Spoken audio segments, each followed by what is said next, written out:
In this video, I'll demonstrate how to create structural floor slabs and how to modify the height of the structural framing to suit the structural slab levels.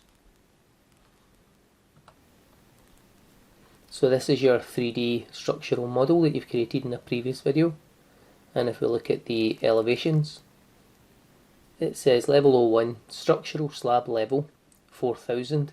So what we can see just now is that the framing touches the structural slab level. What we need to deal with later is if we create a structural slab, then the structural slab should sit at level 01 SSL, which means that we need to move the structural framing down whatever the thickness of the slab is that we create. So onto a floor plan, and we're going to create on the ground floor the structural slab, and this would be one of the drawings that will be provided. Nice simple shape. So if we just go to floor, structural floor slab, and we'll choose, it said, if we look at the elevation drawing shows us it's a generic 450 for the ground floor and generic 300 for all other levels. That's what I was speaking about just a moment ago. Here's level 2, and we can see that the slab finishes at 02 SSL level, 300mm depth to the floor slab, and the framing should sit just below supporting that. So currently that's not the case, but once we create the floor slab, so using the sketch tools, and I'll use the rectangle tool here,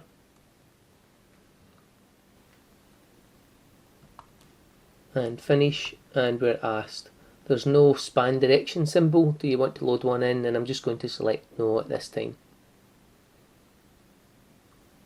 Okay, much easier when you have the drawing physically printed sitting in front of you. I'm just going to jump between both windows at this point, and all I'm looking for are the dimensions in plan view. So if we edit the boundary, and we'll use the temporary dimensions just to edit the location and the size of the floor slab. So just working my way around all the temporary dimensions and editing them so that they suit the same dimensions as the drawing given.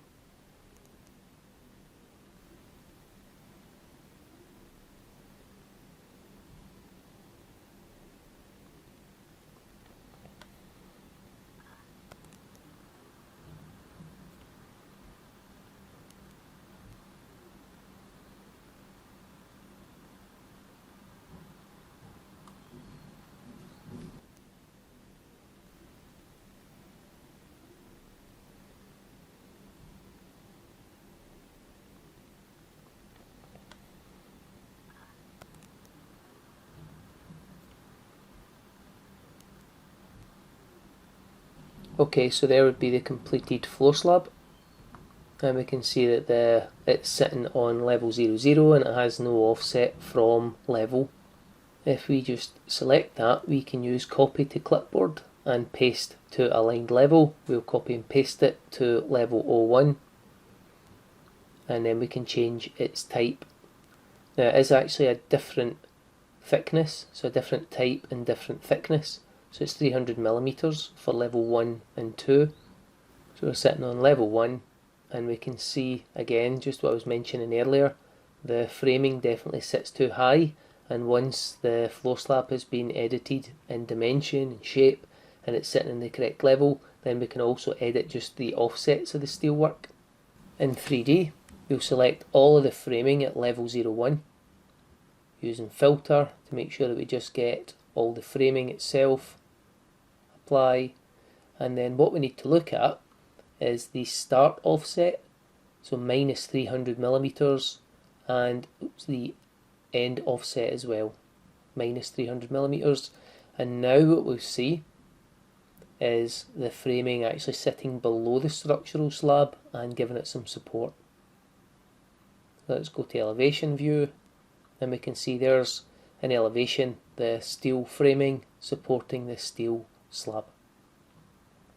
So if I then select that steel slab and say edit boundary and open up a floor plan view, we can then edit that using the reference document. Again, this would be much easier if it was printed.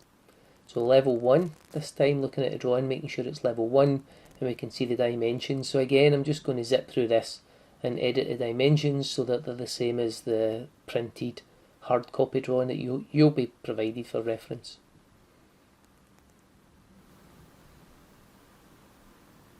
So here's a great little tip if you are looking to add a temporary dimension, and if we look at clicking on this vertical line, I get a dimension all the way through, a bit further than I was actually hoping for. It goes to the end of the slab. If I zoom in a little bit so that I no longer see the end of the slab, and I'm going to again pick up the vertical line that's the little cutout from the floor slab. This time the next thing that Revit can see within the window is the vertical grid line, so it dimensions to that vertical grid line.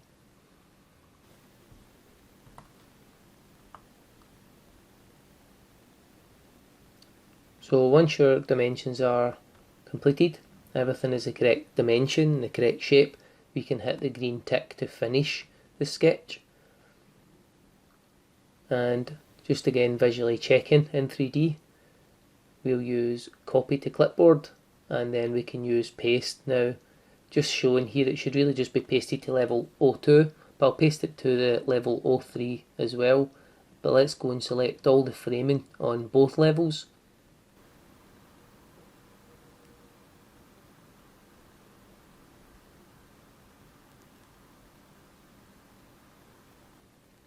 And again adjust the start offset and end offset -300 for both, and that would be our 3D project information model complete. So this time we can see all the framing sitting below the structural slabs, and the structural slabs are finished at the structural slab level.